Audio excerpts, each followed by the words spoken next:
Hello and welcome to 5 Minutes in the Shed. I believe episode 10, I think now. So, last episode I got my cylinder head welded up by Nige in Coventry. Absolutely top job. Really pleased with that. You can see that on the last video. The engine's in bits all over the bench over there. Lots of dirty bits there. So I'm systematically going through and kind of servicing, cleaning, fixing all the bits that are on the bench. So first up, just a little thing, I'm doing the oil pump. Right, so this is the oil pump out of my engine. It's a standard Triumph oil pump. It's not a Morgo one or a Trick one or anything like that. It's the standard one. I've given it a clean.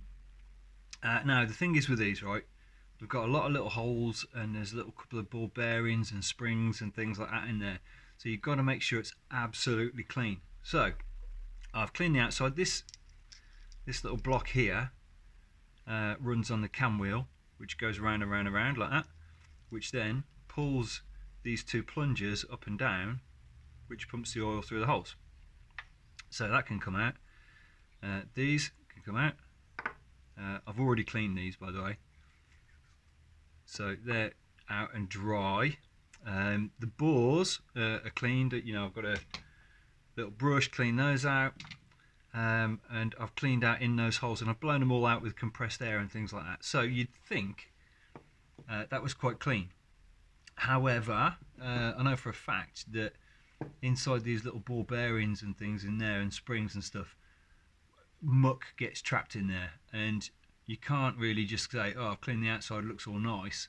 There's going to be stuff in it. So you have to undo these bolts here, these little square head ones, and take it apart to get the bits out. So most of the pump's in pieces here. These are a lovely tight fit still, not damaged, so there's plenty of pressure on it, but I need to get inside, make sure all that's clean. So I'm going to take this apart right now.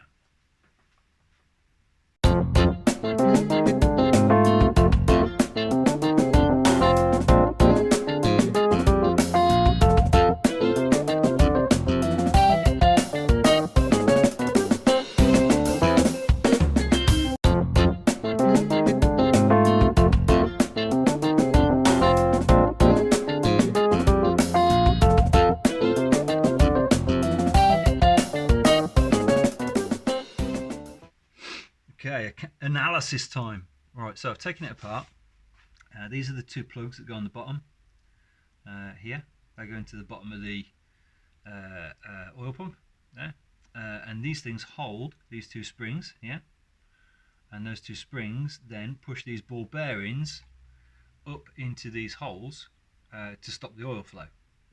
Now, as I said, I cleaned it all out. Everything appeared to be pristine, apart from I hadn't taken these bits apart, and it's a good job I did, right? Because inside, I don't know if I can pick that up. Inside, I found extreme close-up. I found that, and that is a tiny sliver of metal, which looks a lot like a bit of metal off the end of the damaged push rod from when I took the engine apart. Which would explain, and that was blocking a ball bearing, and that would explain why the engine had completely wet sumped and all the oil had gone into the engine, because the ball wasn't seated. So very good find that. I'll stick that over there. So now I want to put it back together and give it a little test to see if it works. Okay, so make sure those are in good condition, the plungers are in good condition, which they are. The bores are in good condition. So now I'm going to put a bit of light oil on stuff, just so it's moist, like a bit of moisture. Right, so I'm going to put a tiny drop of oil on there and there, just to make everything a little bit oily before I put it back together, just for testing. So I need a ball bearing in each hole,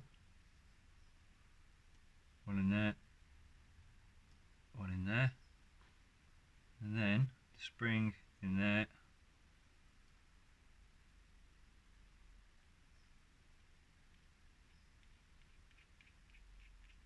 That one.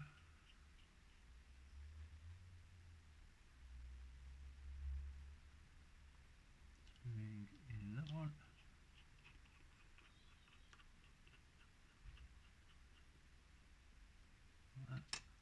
Tighten these up properly in a minute.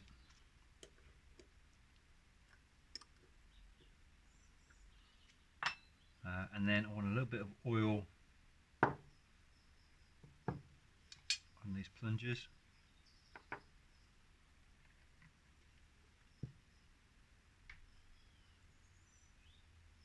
bit oily. There.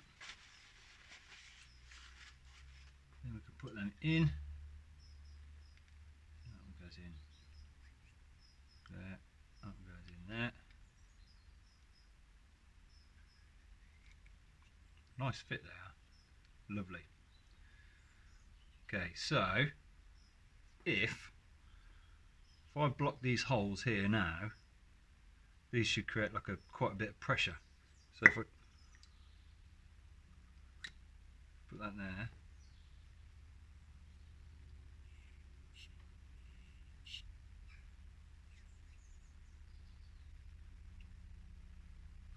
you can feel pressure on your thumb. That one.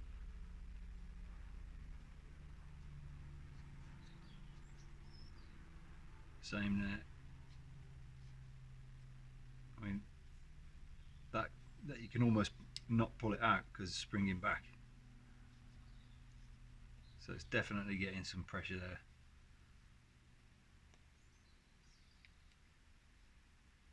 Same with that one. So they're good.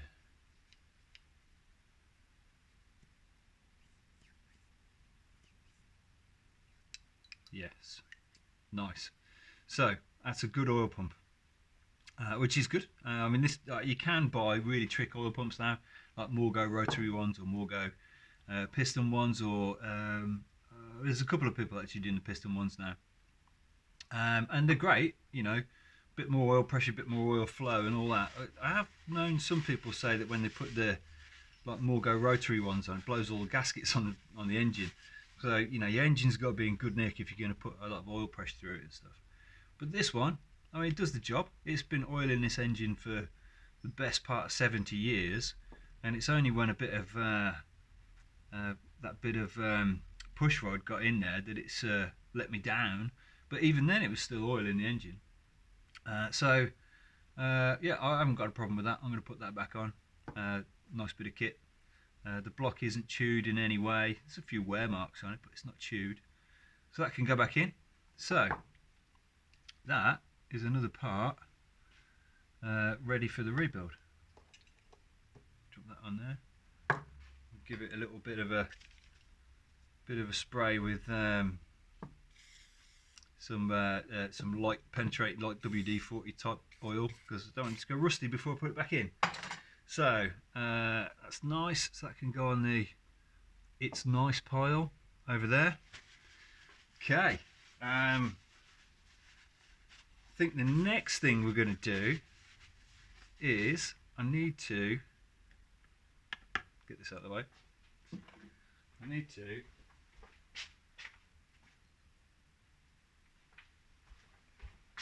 have a look at these barrels. Now, I don't think I'm going to reuse these because they're scored and old and on the standard bore.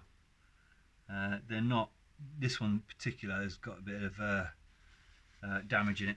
So I'm not going to reuse these, but well, I might reuse these barrels, might bore them out and put bigger pistons in. I just got one there.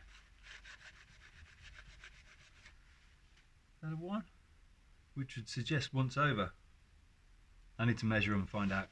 But I'm not going to reuse them as they are, right? They're either going to get bored out with new pistons, or I'll swap them for a new pair and service exchange them, whatever. But they're a bit minging, so I am going to clean them up in the parts washer. And I'm going to get all this gasket stuff off, which is minging as well. But then what I want to take out is these cam follower blocks, right? So these are the followers here that sit in there, follow the cams. But I need those out of the barrels because we're keeping those. So I need to take those out. So first I'm going to clean it up, and then we'll come back on the bench and I'll show you how you take these out. Brilliant.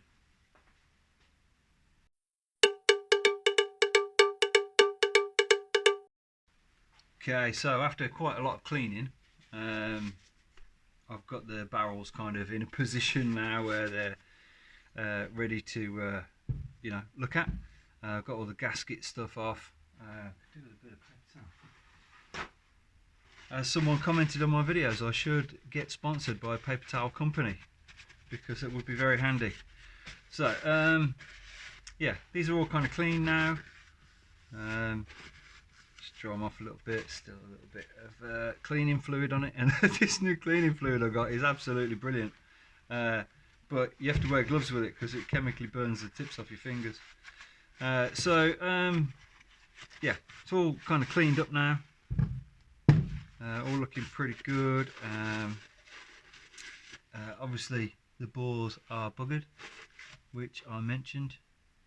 I don't know if you can see in there, but they're not good. They're not good. Trust me on that. Right, so now what I need to do is set the tappet blocks out, because I want to keep those. Tappet blocks are these, where the tappet, sleeve, and they go in kind of that way, and there's a grub screw that holds them in place. One thing I've noticed is that, which one is it? That one, nice and straight with a grub screw, but this one, there's a little bit on the wonk actually, so that grub screw might be knackered. We'll find out when we take it out. So yeah, now to get those out, they're an interference fit, which means they're bloody tight. Alright, so they go out that way, so I've got to undo the grub screws like that and then knock them out with a drift. But to do that you have to heat it up to knock those through. Now, I've run out of gas in my blowtorch, so I'm going to have to do it with a heat gun, so it's going to take a bit longer than normal. You can just use a normal drift, something softer than the steel obviously, so you don't damage it. But you're trying to get something for a round hole and it's a bit, it's a bit wobbly, so people actually make special tools for this. So here's the special tool for the job. So it's just a drift with two kind of nipples on, and then you put that in there and they fit in the two holes, and then you knock it through. That's the idea. A bit tight that actually, I might have to sand that down a bit. You don't fit in that one very well. Don't buy cheap tools, folks. Might have to do a slight adjustment on that. So I need heat and I need a drift, and I'm going to drift those out. Yeah, cue the music.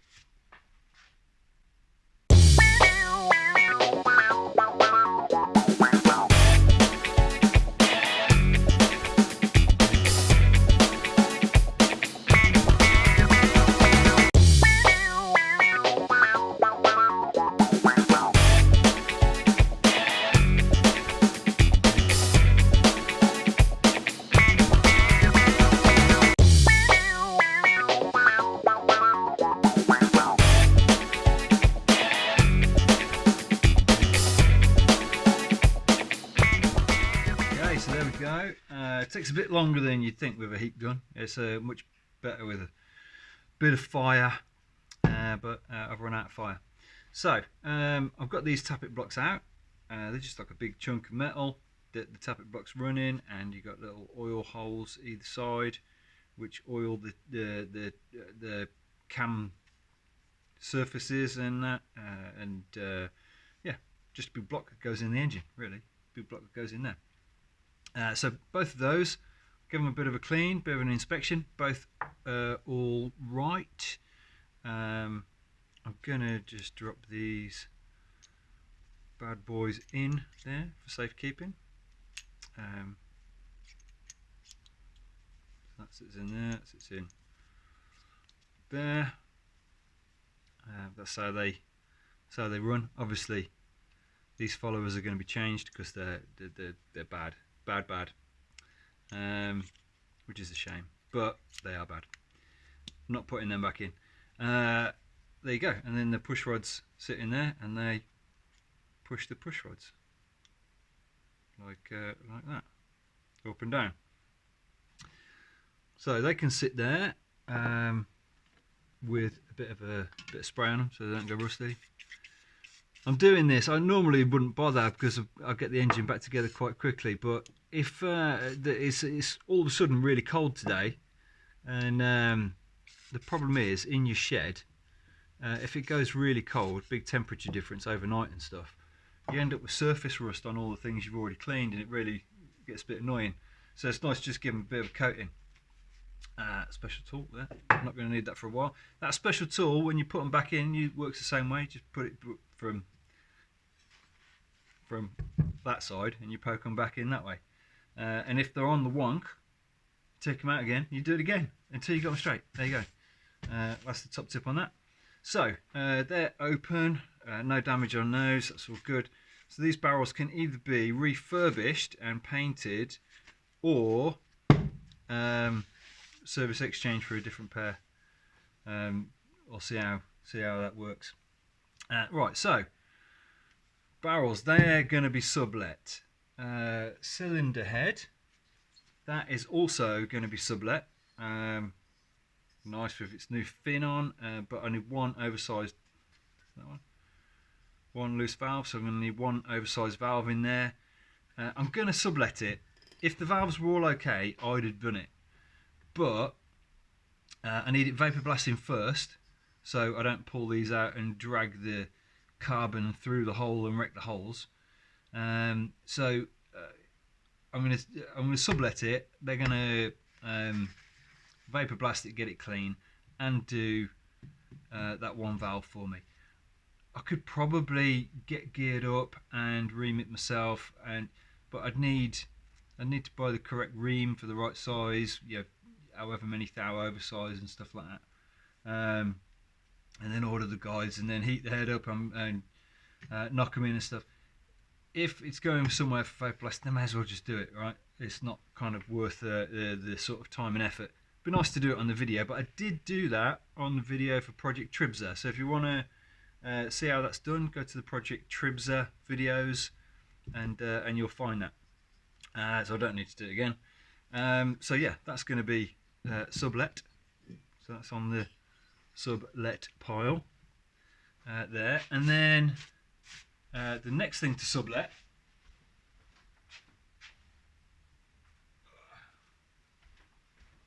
is my crankcases. Right, and the reason I'm subletting them is because I need, let's see if I can take them apart without making a, have I put a bolt in? No. So the main bush here is knackered, so that needs to be replaced. But if I replace that, it's going standard size because the crank is okay at standard size. When you've pressed it in and everything, you put it in, you kind of bore it or ream it to the size of your crank. Now I could probably get the mandrels machined up on my lathe and do it and ream it and measure it and stuff. But by the time I've done all that and made the mandrels and alignment tools to do it, it's so, why don't I just get someone to do it? The other thing is, no, not this one. This is so that's just that one. I'm going to knock out the lay shaft, needle roller bearing. All the needles fell out of it, so that needs replacing. And I'll change that bearing while I'm in there because there's a bit of water in there. I also need to take out all of the oil pressure thing and all the plugs and stuff. Strip this down, ready to go. That'll also be vapor blasted, so that's going to look sweet when it's done. Then on this side we've got the cam bushes here, and the reason these need doing is because like the exhaust inlet, the inlet cam, for example, I'll put that in there. That's the fit in the bush, which I'm not happy with. And the exhaust one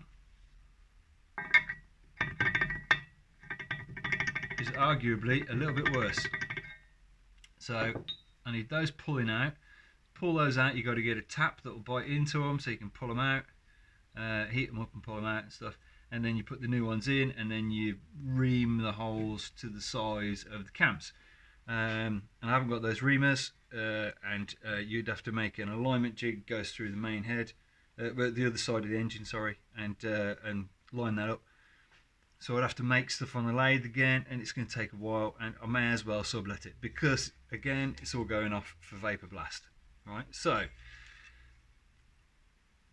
I probably need to pull the seal and main bearing out. I am going to change the main bearing because that's horrible. So, and I'm in there, so I'll put a new one in. So I think the next video is going to be getting all these ready for subletting. So then I've got the barrels, head, crankcases all ready for sublet, and I'll take them to someone and get those done. And then when they come back, I'll get myself the shells for the big ends, and then we can start putting it back together. You know, we'll have the basis of the engine, and everything else goes on to that. So yeah, nice stage. It's going to take a while for these to come back, so it might be could be after Christmas actually by the time I'm doing these. But I've got plenty to be getting on with on the meantime. So there's plenty of bits of engine that still need looking at and servicing, gearbox and stuff. I've got a front brake to go back on the bike. I want to put some new brake linings in, all kinds of stuff. So there won't be a shortage of videos, just giving you an update of where we are. So yeah, next video I'll get these ready, and yeah, that's where we are. So thanks for watching, really appreciate it. And yeah, so cases, head, and as the Americans call big jugs, big naked jugs ready to go. Thanks everyone, catch you next time.